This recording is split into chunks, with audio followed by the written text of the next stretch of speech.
सांगायचं. म्हणून तो आपल्या पत्नीच्या मांडीवरती डोकं ठेवतो आणि पत्नीला सांगतोय मी मेलोय म्हणून सांग, म्हणजे मला त्याला पैसा द्यायला नको. आता ही त्याचीच बायको संगती संग दोष. ती म्हणते अहो हे गेले, आता तुम्हाला कसं काय आम्ही देणार पैसा. म्हणून संपत्तीला असं म्हटलं जातं की त्याला सुतक नसतं, सोयर नसतो, विटाळ नसतो. कुठलाही पैसा चालतो लोकांना, मग तो पांढऱ्या रंगाचा असो नाही तर काळ्या रंगाचा असो. पैसा मिळाल्याशी मतलब अशी दुनिया आज झालेली आहे. आणि म्हणून पैसा द्यायला नको म्हणून ह्यांनी मेल्याचं नाटक केलं. आता हा वासुदेव गावभर फिरणारा आणि त्यांनी सर्वत्र सांगितलंय की पाटील गेले. आता अर्थात पाटील गेले म्हटल्यानंतर गावातल्यांनी सगळी तयारी केली आहे. तिरडी आणली, तिरडीवर त्यांना बांधलंय, पण हा पठ्ठ्या काही जागा व्हायला तयार नाही का मला पैसा द्यायला लागेल म्हणून. आणि शेवटी चितेवर ठेवलंय, चिता लावलीये. आता भगवंताला जसं वाटलं की नको आता याला सांगूया की तू मला पैसा देऊ नकोस. म्हणून भगवंत तो वासुदेव काय सांगतो, तुझा पैसा सुटला. आता हे शब्द ऐकल्यानंतर हा म्हातारा उठला आणि आता मी उठला असं म्हणून तो उठला. म्हणजे मरणाचं सुद्धा सोंग घेतात इतके हे धनवान असतात, ते कंजूस असतात. धनाचा लोभ हा अत्यंत वाईट सांगितलेला आहे. प्रत्येकाला धनाचा लोभ असतो. मग एकदा लक्ष्मी माता ही धनाची देवता आहे. सगळ्यांना लक्ष्मी हवी असते. तर एकदा भगवान विष्णू आणि भगवती लक्ष्मी यांच्यात संवाद होतो आणि शब्दाने शब्द वाढत जातो. आणि लक्ष्मी म्हणते की माझ्यासाठी म्हणजे श्रेष्ठ अशी असणारी देवता मीच, सगळ्यांना मीच आवडते. भगवंत म्हणतात असं काही नाही, तुझा गैरसमज आहे. पण हिला काही पटत नाही. भगवंत म्हणते तूच मग सिद्ध करून दाखव, तू श्रेष्ठ आहेस तर तू सिद्ध करून दाखव. तेव्हा झालं, भगवती एका गावामध्ये जाते. तर त्या गावात एक प्रेत यात्रा चाललेली असते. पावसाळ्याचे दिवस असतात. राम नाम सत्य आहे, राम नाम सत्य आहे असं म्हणत प्रेत यात्रा निघालेली आहे.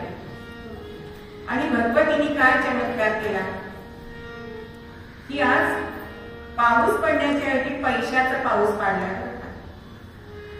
आता पैशाचा पाऊस पाडल्या म्हटल्यानंतर ते जे प्रेत यात्रेला असलेले सगळी माणसं त्या प्रेताला खाली ठेवतायत आणि ते धन गोळा करायला सुरुवात करतायत.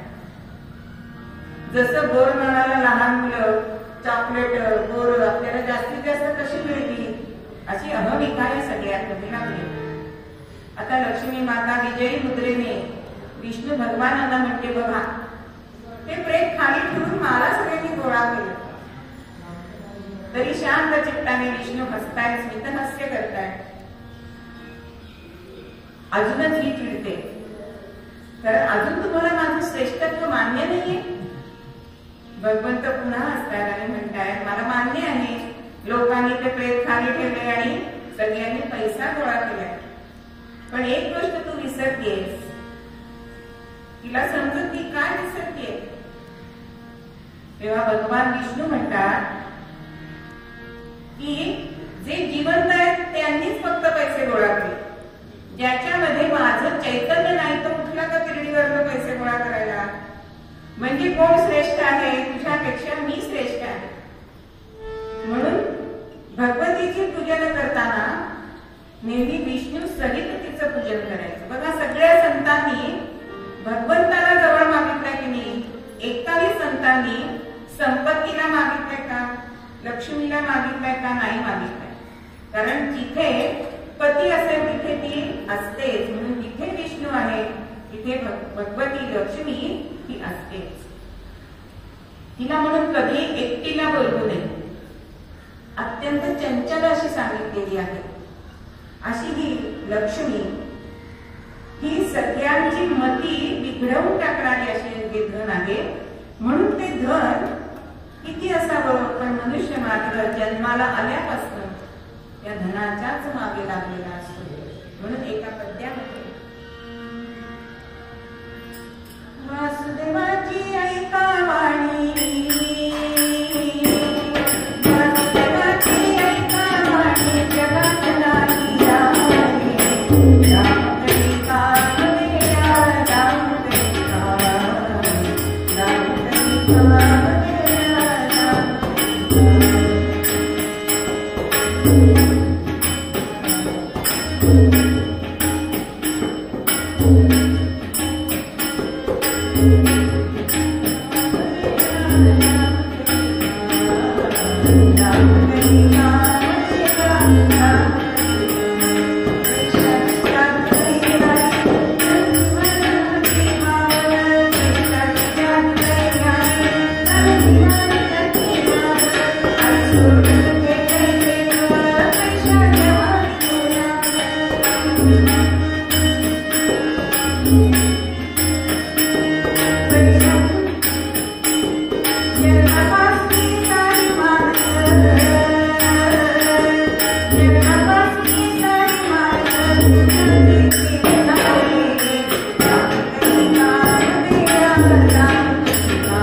या अर्थाला अनर्थ म्हणतात, कारण या अर्थामुळे जीवनामध्ये अनर्थ घडतो.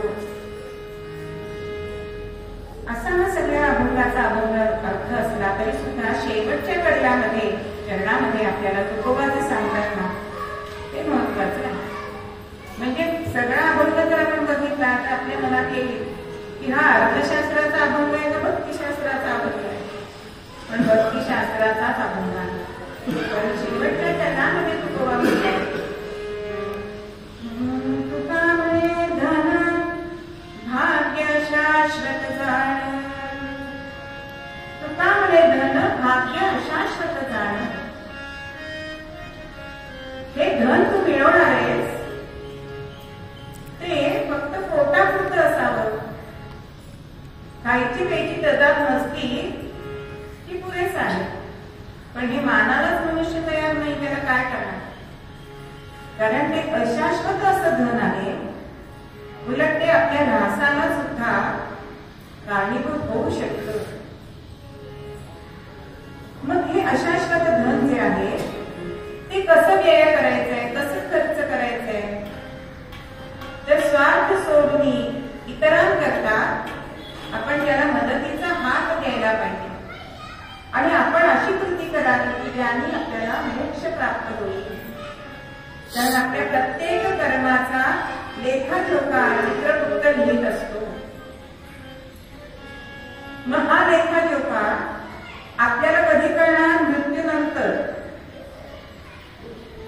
मग हा लेखाजोखा चांगला असायला पाहिजे, नाहीतर तिथे गेल्यानंतर नरक यातना जर भोगायला लागल्या तर हा पैसा मिळून काय उपयोग आहे. म्हणून असा पैसा आपल्याला मिळवायचा नाही. म्हणून आवश्यक तेवढा पैसा मिळवा. कारण सांगितलंय की समोरच्या दारातून जो येते ती लक्ष्मी आहे, आणि मागूंच्या दारातून येतो तो पैसा. पैसा आणि लक्ष्मी ह्याच्यामध्ये हा फरक सांगितलेला आहे.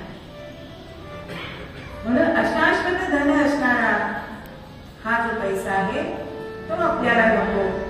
तर आपण भक्तिशास्त्राप्रमाणे आवश्यक तेवढा पैसा हा आपण कमवायचा आहे. कारण उदरनिर्वाहासाठी तो तितकाच आवश्यक हे संतांना सुद्धा समजतो. पण आपण काय करतो, पिढ्यानपिढ्या कृतीत एवढा पैसा जमा करतो. आज पुढच्या पिढीला काही कमवायला ठेवतच नाही आपण. उलट दुःख करत बसतो की 8व्या पिढीचं कसं होईल.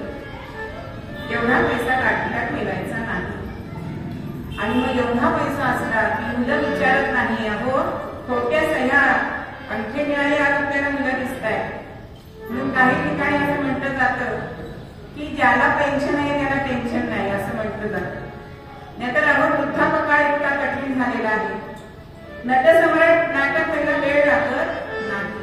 म्हणून आवश्यक तेवढा पैसा मिळवा आणि बाकी सगळं त्या भगवंतावर त्या भगवतीवर सोडा. आज नवरात्रातली 5वी माळ ललिता पंचमी. मग ह्या ललिता पंचमीचं आज पूजन केलं जातं. मग ह्या ललितेचं प्रकटीकरण कसं झालं त्याची एक कथा. ज्यावेळी शंकर भगवानांनी 3रा नेत्र उघडलाय आणि मदनाला भस्म करून टाकलाय आणि त्या भस्माच्या ते भस्म जे झालं मदनाचं, त्या भस्मामध्ये त्या राखेमध्ये शिवगणांनी एक मानवाकृती निर्माण केली. त्याच्याकडे शिवांचं लक्ष गेलंय आणि त्याच्यामध्ये संजीवनी आली. त्यातनं तो एक मानवी कृती उत्पन्न झाली आणि तो भंड भंड असं म्हणायला लागला. ब्रह्मदेवांनी सुद्धा हसून त्याला भंड म्हटलंय. भंड म्हणजे काय तर विदूषक. आणि हा जर तसा मोठा होत गेला आणि क्रोधाग्नी त्याच्यामध्ये होता म्हणून हा सुद्धा दैत्य झालेला आहे. तो झाला भंडासूर.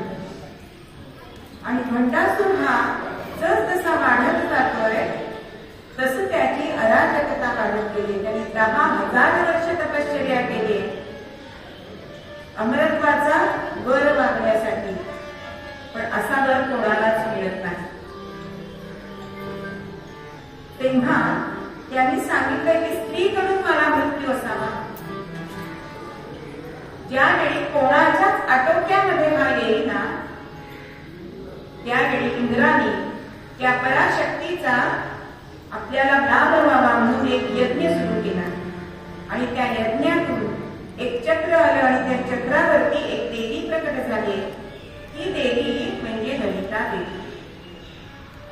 आता तिला राज्यावर बसवायचं, पण असं शास्त्र सांगितलेलं आहे की कुमारीपणे राज्यावर बसता येत नाही. विवाह झाल्याशिवाय राज्यावर बसता येत नाही. नारदांनी तिला सांगितलंय म्हणून तिने असा एक हार केलाय. तो हार केलाय कोणाच्या गळ्यात? अर्थातच कामेश्वराच्या, म्हणजेच शिवशंकरांचं जे रूप आहे कामेश्वर त्याच्या गळ्यामध्ये पडलाय. या दोघांचा विवाह झालाय. तो कामेश्वर म्हणून हिला कामेश्वरी सुद्धा नाव पडलंय. आणि या भंडासुराला देवी भगवतीने त्याचं निर्दालन केलंय. 5 दिवस युद्ध चाललं होतं आणि वध केलाय. त्या दिवशी होती ललित म्हणजे पंचमी होती आणि म्हणून ह्या आजच्या तिथीला ललिता पंचमी असं म्हटलं जातं.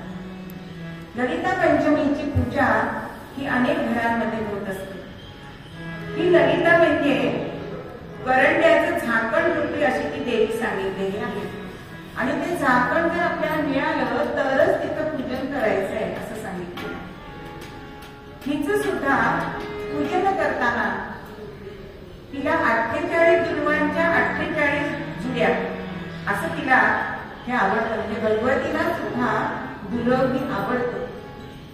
त्याशिवाय हिच्यावरती मोठी माळ अशी मांडली जाते. 48 वस्तूंचं दान दिलं जातं. म्हणजे त्या दिवशी घाडगे वडे असा प्रसाद केला जातो.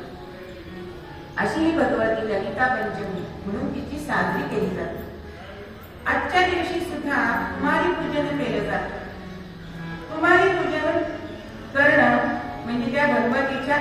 रूपाचं आपण पूजन करणार. कारण ही कुमारी जी असते ती पुढे कधीतरी माता होणार आहे हा भाव तिचं पूजन करताना आपल्यामध्ये असायला पाहिजे. त्या कुमारीचं सुद्धा वय ठरलेलं आहे का? वय वर्ष 2 ते वय वर्ष 10 ह्याच्याशिवाय दुसरी कुमारिका सांगायची नाही. या कुमारिकांची सुद्धा वयाप्रमाणे नावं सांगितलेली आहेत. दुर्गा आहे, कल्याणी आहे, भद्रा आहे, अंबिका आहे, सुभद्रा आहे, अशी तिची नावं आहेत. त्या वयाच्या मुलीचं ते नाव स्मरण करून त्या मुलीचं पूजन करावं. हे पूजन करताना सुद्धा ही जी कुमारिका सांगायची ती सुरूप असली पाहिजे. कारण ते एक भगवतीचं रूप आहे. ती अव्यंग असली पाहिजे. तुमच्या नात्यामध्ये ओळखीमध्ये जर एखादी मुलगी असेल तुम्ही तिला सांगा जेवायला, पण पूजन करायचंय ते भगवतीचं करायचंय. ती उत्तम सुंदर दिसणारी जी कुमारिका आहे तिचंच पूजन करावं. हे मी माझ्या मनाचं सांगत नाहीये, सप्तशतीमध्ये हे लिहिलेलं आहे. आणि आज जर आपण तिचं पूजन केलं तर त्याचं पुण्य आपल्याला जास्त मिळतं.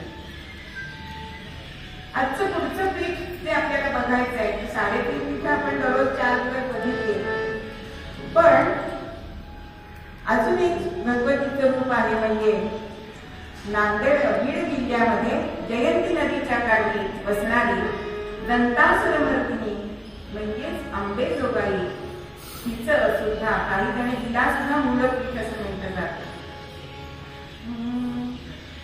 देवी भक्तजनप्रिया सुवदनां करदंशपातं तथा स्वर्णालंकृतनामलं शिंशनं हस्तैर्दधानाञ्जलिं विद्युतकोटिरविदुकान्तुधवनां दन्तासुरोन्मोहिनीं ब्रह्मेन्द्राभ्यां वरदितान्यवरदां योगेश्वरीं संभजे योगेश्वरी माता की जय.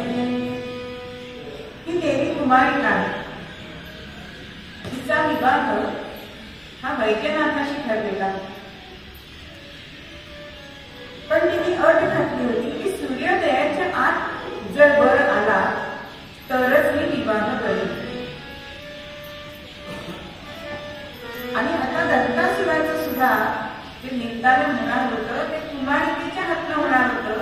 मग हिचा जर विवाह झाला तर दंतासुर मरणार कसा?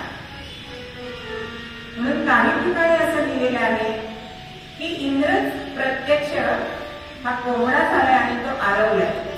आणि कोंबडा आरवलाय, पहाट झाली म्हणून शंकर भगवान तिथेच राहिले. म्हणून परळीला अंबेजोगाईपासून जवळच परळी आहे, तिथे हे वैद्यनाथ थांबलेले आहे. आणि तिथे वऱ्हाड होतं. पण भगवतीने असं सांगितलं होतं की कोंबडा आरवल्यानंतर हे सगळं वऱ्हाड शीलावत होईल. अंबेजोगाईला तुम्ही गेला तर तिथे जोगाईचं माहेर म्हणून एक स्थान आहे. तिथे लेण्या आहेत आणि तिथे हत्ती घोडे हे सगळं दगडाचं आहे. तिथे अशी दंतासुरमर्दिनी अत्यंत प्रसन्न वदना अशी आहे. तिला मोठी अशी चांदीची पेणी घातलेली आहे. तिला दररोज पुरणपोळीचा नैवेद्य असतो. अनेकांची म्हणजे जास्त करून कोकणस्थानची ही कुलदेवता आहे. मग ह्याच्या मागे सुद्धा एक कथा आहे. कोकणस्थानची कुलदेवता का आहे? तर असं सांगितलं जातं की कोकण हा भाग परशुरामाने निर्माण केलेला आहे. आणि समुद्र किनाऱ्यावरती 14 ब्राह्मण मृत पडलेले होते आणि त्यांना परशुरामाने जिवंत केलं. त्यांची जी संकट होतं ते दूर केलं आणि त्यांना असं वचन दिलं की जेव्हा जेव्हा तुम्ही संकटात पडाल तेव्हा माझा स्मरण करा, मी तुम्हाला मदतीला धावून येईल. आता या ब्राह्मणांना असं वाटलं की हे खरंच येतात का हो, म्हणून संकट नसताना सुद्धा त्यांना पाचारण केलंय. आणि पाचारण केल्यानंतर परशुराम तिथे आलेले आहेत, पण संकट काहीच नव्हतं. त्यांचं चित्त कोरडं बरं का. म्हणून चित्त कोरड असं म्हणत ते चित्त पावन झाल्याकरता शब्द. चित्पावन ब्राह्मण जे काय म्हणतात त्याच्यासाठी शब्द झालेला आहे. आणि हा चित्पावन ब्राह्मणांचा म्हणून परशुरामांनी शाप दिलेला आहे की ही भूमी भाजल्याशिवाय कधी उगवणार नाही. म्हणून कोकणातली जमीन भाजल्याशिवाय त्याच्यामध्ये धान्य उगवत नाही. आता या 14 ब्राह्मणांच्या मुलांची लग्न होईना. म्हणून हे परशुराम आंबेजोगाईच्या इथे गेले. त्या गावातल्या मुली ते घेऊन निघाले या मुलांच्या बरोबर लग्न करण्यासाठी. तेव्हा आंबेजोगाईंनी असं सांगितलं की ज्या घरात माझ्या गावच्या मुली दिल्या जातील त्यांची कुलदेवता मीच असेल तरच माझ्या या मुली तुम्ही न्या. म्हणून कोकणस्थानच्या मुली सगळ्या घराच्यांचं कुलदेवता ही आंबेजोगाई आहे. आणि ती भक्तांसाठी धावत येणारी सुद्धा आहे.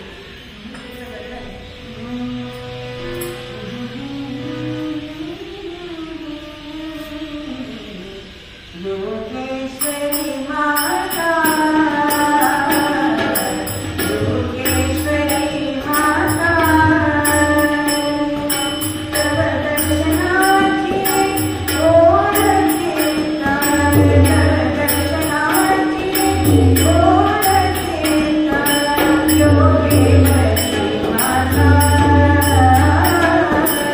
योगेश्वरी माता.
अनेकांची कुलदेवता आहे.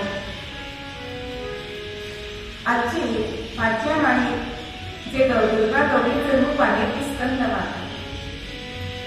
स्कंद म्हणजे कार्तिकेय. 5व्या दिवशी तिचं पूजन करायचं असतं. स्कंद म्हणजे कार्तिकेय हा देवांचा सेनापती आहे. अत्यंत शूर आहे. तारकासुराने असा वर मागितला होता की शिव पार्वतीचा मुलगा माझा वध करेल. आणि तेव्हा शिव आणि पार्वती हे हल्लीच्या भाषेत विभक्त होते. म्हणजे त्यांना मुलगा होणार आणि मग मला तो बाळगा हा विचार करून त्यांनी हा वर मागितला होता. पण या कार्तिकेयाच्या हातून या तारकासुराचा वध झाला. अशी त्याची माता म्हणून या स्कंदाला तिने मांडीवर घेतलेला आपल्याला दिसते. ही सिंहवाहिनी आहे, चतुर्भुज आहे. हिला केळ्याचं नैवेद्य जास्त आवडते.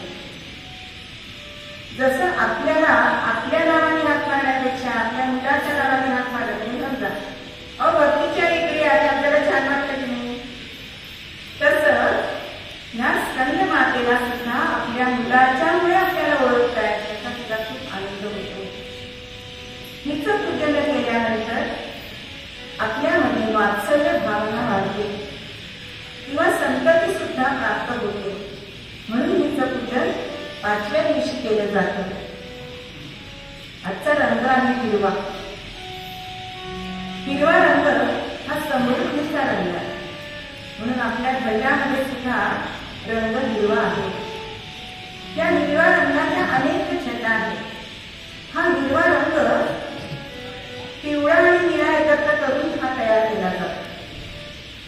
हिरवा रंग हा मनाला शांतता देतो, दृष्टीला शांतता देतो. म्हणून आजकालच्या IT मधल्या मुलांना असा सल्ला दिला जातो की सतत ते लॅपटॉपकडे बघत असतात, तर मध्ये मध्ये अर्ध्या तासांनी 15 मिनिटांनी हिरव्या रंगाकडे बघा असे डॉक्टर मध्ये सल्ले देतात. किंवा अगदी आपल्या लहानपणी सुद्धा बघा, आपण जेव्हा नाक टोचायला जायचो त्यावेळेला आपली आई काय सांगायची की मग त्या झाडाकडे हिरव्या रंगाकडे. म्हणजेच हिरवा रंग आपलं दुःख हरण करणारा आहे. हा हिरवा रंग आपल्या जीवनामध्ये सुद्धा आनंददायी असा आहे.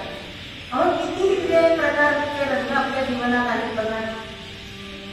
म्हणजे अगदी आपण तुळशीला पाणी घालतो, तुळस, गणेशाला दुर्वा वाहतो, त्या हिरवा दुर्वा. अहो भाजी, मेथीची भाजी म्हणू नका, आळूची भाजी म्हणू नका, पालक म्हणू नका, अहो पुदिना, कोथिंबीर, किती हिरव्या रंगाच्या भाज्या आपल्या जीवनात की ते बघून सुद्धा गृहिणीची दृष्टी सुंदर होते बरं का. चष्मा जास्त लागत नाही. असा ही समृद्धीचा असा हा रंग असणारा हा आपल्या जीवनामध्ये सुद्धा आनंद प्राप्त करतो, आपल्या मनाला शांतता देणारा असा हा रंग आहे. म्हणून हा रंग जर आपण परिधान केला आणि ह्या रंगामध्ये सुद्धा अनेक छटा की अगदी बरोबर आहे. हिरव्यासाठी तिचं पान हलत नाही. मेहंदी लावायची ती सुद्धा हिरवीच असते ना कोणाची, मग ती रंगते प्रेम असतं म्हणून असं म्हणतात, पण आधी ती हिरवीच असते. असं ह्या रंगाचं महत्व आपल्या जीवनामध्ये सुद्धा. मग अशा ह्या भगवतीचा आपण जागर करतोय की भगवती सुद्धा धन देणारी आहे, पण ते घर ते किती असावं. मूळ पद्यामध्ये आपल्याला तुकोबा सांगतात की तुका म्हणे धन भाग्य अशाश्वतता. म्हणून जेवढं आवश्यक धन आहे तेवढंच तुम्ही कमवा असं मूळ पद्यामध्ये आपल्याला सांगतात.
त्यातले पहिले जे 6 जण होते ते धनवंत होते, बलवान होते, भरपूर कमवत होते, धंदा करत होते.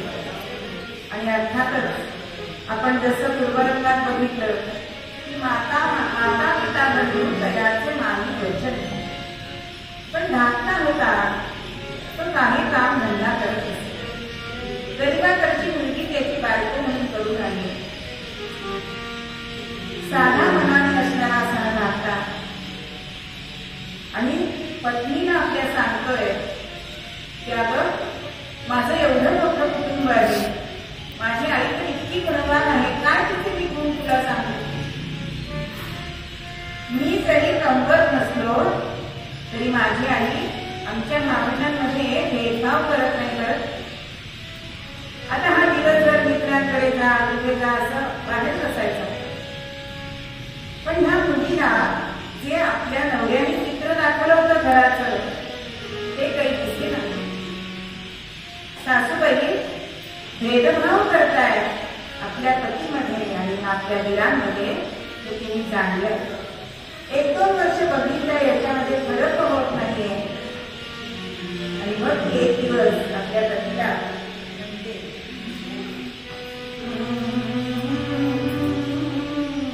काय सांगू तुम्हाला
आणि अर्थातच आपल्या पतीचा अपमान होतोय हे कोणत्या स्त्रीला आवडेल. अहो सगळ्यांना ताजं अन्न वाढलं जातं आणि तुम्हाला मात्र शिरप अन्न वाढलं जातं. माझ्या जावा माझ्याकडून हवं ते काम करून दिला. मला सुद्धा केळसुनीची सुद्धा किंमत या घरामध्ये नाही. म्हणून मी काय म्हणते, तुम्ही काहीतरी उद्योगधंदा करा, पैसा कमवून आणा, म्हणजेच आपल्याला घरामध्ये मान मिळेल. पण हे ह्या मुलाला काही पटत नाही. कारण घरात काय चाललंय हे त्याच्या लक्षातच येत नाही. मायेचा एक पडदा त्याच्यामध्ये असतो, त्यामुळे त्याला असं वाटतं की बरोबर नाही बोलत. पण एक दिवस असं होतं, दीपवाळीचा सण आला,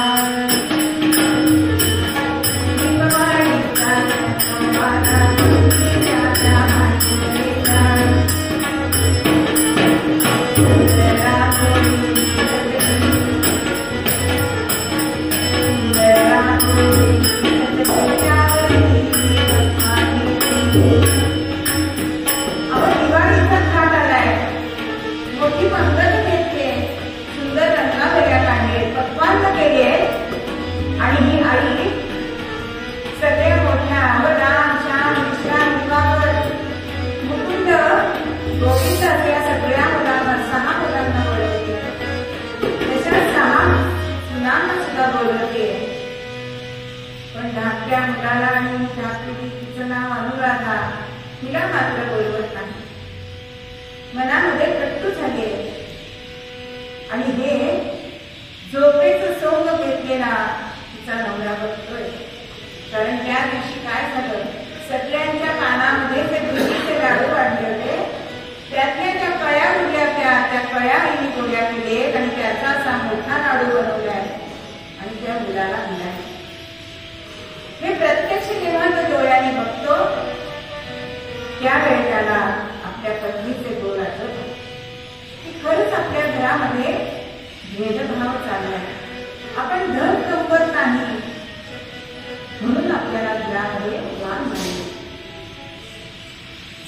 आणि त्याप्रमाणे तो मला ठरवतो की ह्या गावात आपण राहायचं नाही, आपण उद्योगधंद्यासाठी परदेशी जायचंय, परगावाला जायचंय. आपल्या पत्नीचं सांत्वन करतोय, कारण आता ती घरात एकटी राहणार होती, मन मोकळं करायला सुद्धा तिच्याजवळ नसणार. पण जाताना आपल्या हातातली अंगठी तिला देते आणि उद्योगधंद्यासाठी म्हणून तो निघालाय. एका गावामध्ये येतोय. मूळचा हुशार होता हो, पण कामधंदा करायलाच पाहिजे अशी काही सक्ती नव्हती, त्यामुळे त्याने काही कामधंदा केलेला नाही. पण एका व्यापाराकडे तो गेलाय आणि आपल्याला एखाद्या व्यक्तीकडे बघून असं दिसतं, कळतं की हा आपल्या कामाचा आहे की नाही. तसं त्या व्यापाराला वाटलं की हा जरा 4 गोष्टी शिकवल्या तर आपल्या कामाचा आहे, म्हणून त्याने त्याला कामावर ठेवलंय आणि त्याला सांगतोय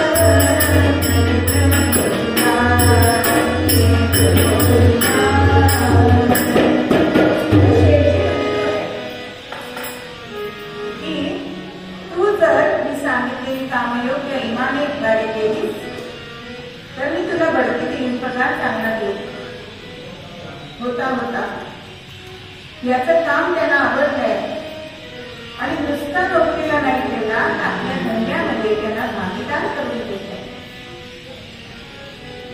होता होता या गोष्टीला 12 वर्ष झाली आणि इकडे ही अनुराधा कसं जीवन जगतेय हे तिचं तिला सांगितलं.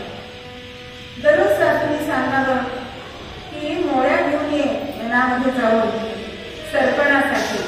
प्रत्येकीने ही नोकरच आहे असं तिला वागावं.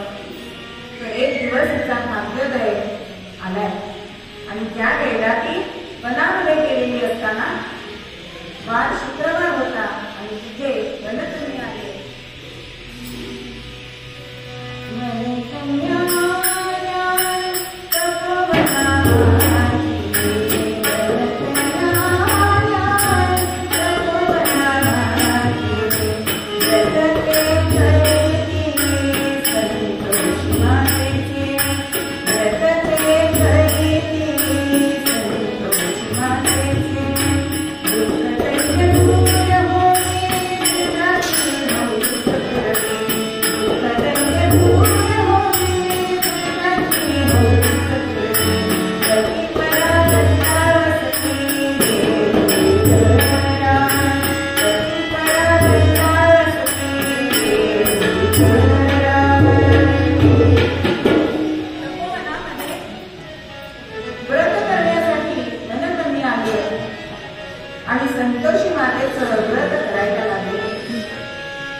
जर पती परागंदा परदेशी गेला असेल तर तो परत येतो आपल्या सगळ्या मनोकामना पूर्ण करणारी अशी ती संतोषी माता आहे. आणि मग तिला असं वाटतं की आपले पती जाऊन आता जवळजवळ 12 वर्ष होत आहे, आपल्याकडे धन नाही, मग आपण सुद्धा तिचं व्रत करावं का. मग व्रतविधी विचारून येते. तेव्हा त्या सांगतायत की जे काही आपल्याकडे पैसे उपलब्ध असतील, 10 पैसे असतील, 50 पैसे असतील, पूर्वीचा काळ म्हणजे 10 पैसे काही म्हणत की 10 पैसे कामच झाली नाही, पण त्याच्यातनं कुठाने आणावे, त्या भगवतीला त्याचा नैवेद्य दाखवावा आणि असं दर शुक्रवारी तिचं यथासांग पूजन करावं. यथा ही भक्ताला नक्की पावते असं त्यांनी सांगितलंय. हिला गुरु आलाय आणि आज एक मोळी आणण्याची ऐवजी 2 मोळ्या घेतली. एक मोळी बाजारामध्ये घेतलीये, त्याचे 10-15 पैसे जे आले त्यातनं 10 पैशाचे चणे घेतले, फुटाणे घेतले आणि 5 पैशाची फुलं घेतली आणि गोठ्यामध्ये ह्या संतोषी मातेचं व्रत सुरू केलं. आज दिलेलं शिळं अन्न तिने खाल्लं नाहीये, उपवास केलाय. होता होता 4 शुक्रवार झाले आणि भगवती आपला महिमा दाखवायला सुरुवात केली. तिकडे जो पती तिचा गेला होता त्याला दृष्टांत दिलाय की अरे तुला काही तुझ्या पत्नीची आठवण आहे की नाही, ती तुझी चातकासारखी वाट बघते. तर हा म्हणतो की भगवती आता मी एवढा मोठा व्यावसायिक झालोय, धंदा मोठा झालाय, देणं घेण्याचा व्यवहार पूर्ण झाल्याशिवाय कसं काय मी गाडी करू. तेव्हा ती म्हणते की उद्या देवांसह निरांजन लावून जा, उद्या सगळे तुझे व्यवहार पूर्ण होतील आणि तुला गावी जाता येईल. त्याप्रमाणे त्यांनी केलंय. सगळे व्यवहार पूर्ण झाले आणि मोठं डबोल घेऊन संपत्ती मिळवलेली होती ती घेऊन वाचत गाजत येतोय. ही मनात गेलेली असते. कोण येतोय अशी चौकशी केली आहे तेव्हा तुझाच पती येतोय असं सांगितलंय. संतोषी मातेची कृपा ही मनोमन जाणते. हा सुद्धा घरी येतोय. ही नित्याप्रमाणे शुक्रवारी पूजा करते. पती घरी आलाय म्हणून आनंदी आहे आणि मनकन्यांना जे विचारलं होतं की ह्याचं उद्यापन काय करायचं, तर तिने मनकन्यांनी सांगितलं होतं की 8 मुलांना जेवण घाल, यथायोग्य ते काही आपल्याला परवडेल ते म्हणून घरातलेच पुतणे 8 देवाला घालतात. पण आता 34 मत्सर वाढलाय, कारण ह्यांच्याकडे आता पैसा आलाय, तिला आपल्याला कामं सांगता येणार नाही. मुलांची भोजन झाले आणि मुलांना या सजावा सांगताय की काकूकडे काहीतरी आंबट चिंबट मागा. आता ह्या व्रतामध्ये घरच्यांनी कोणीच आंबट त्या दिवशी खायचं नसतं. पण काकूनी सांगितलंय, मुलांनी तिच्याकडे पैसे मागितले पण ती पैसे द्यायला तयार नाही. म्हणून काकाला प्रेम आले आणि काकांनी पैसे दिले तर तो कमावता झालाय, धनवंत झालाय आणि यांनी बाहेर जाऊन त्या पैशाचे चिंचावळे घेतले आणि संतोषी मातेचा कोप झाला. राजाचे शिपाई आले आणि नवऱ्याला पकडून दिले. ही भगवतीची करुणा भागते की माते काय माझं चुकलं. तेव्हा मातेने सांगितलं की तुझं काही चुकलं नाहीये, पण पुढच्या शुक्रवारी तू दुसऱ्या मुलांना देवाला घाल आणि पैसे कोणाला देऊ नकोस. तुझा नवरा घरी परत येईल असं सांगितल्यामुळे पुढच्या शुक्रवारी तिने पुन्हा उद्यापन केलं. गावातल्या 8 जणांना मुलांना देवाला बोलवलंय, त्यांना दक्षिणा देऊन तृप्त केलंय आणि हा नवरा परत आलाय. आणि तो हसत म्हणतोय, अगं मी एवढं धन मिळवून आणलं, त्याचा कर राजाला द्यायला नको का, म्हणून मला राजाने पकडून नेलं होतं. अशी ही संतोषी मातेची कृपा या अनुराधावर आणि तिच्या पतीवर झाली. पण धन देणारी, पुत्र पौत्र देणारी अशी ही संतोषी माता सगळ्यांनाच धन देते. तिच्यावरती सिनेमा सुद्धा निघालेला आहे, जय संतोषी माता. तिची अनेक गीतं सुद्धा आहेत. पण तुकोबा त्याप्रमाणे म्हणतात, तुका म्हणे धन भाग्य अशाश्वत झाले. म्हणून धन किती कमवा, तर आपल्या उदरनिर्वाहापुरतं आपण धन कमवावं.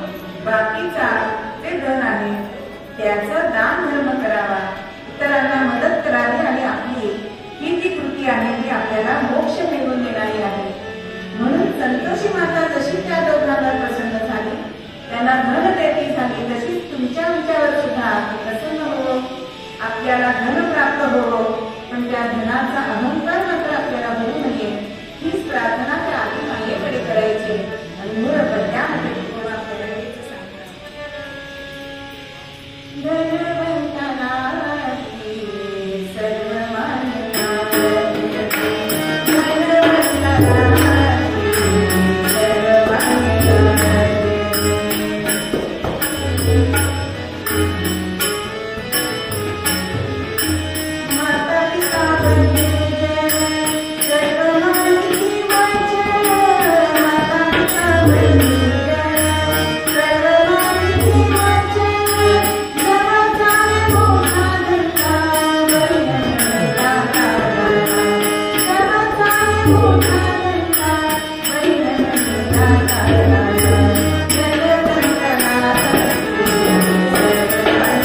Thank you.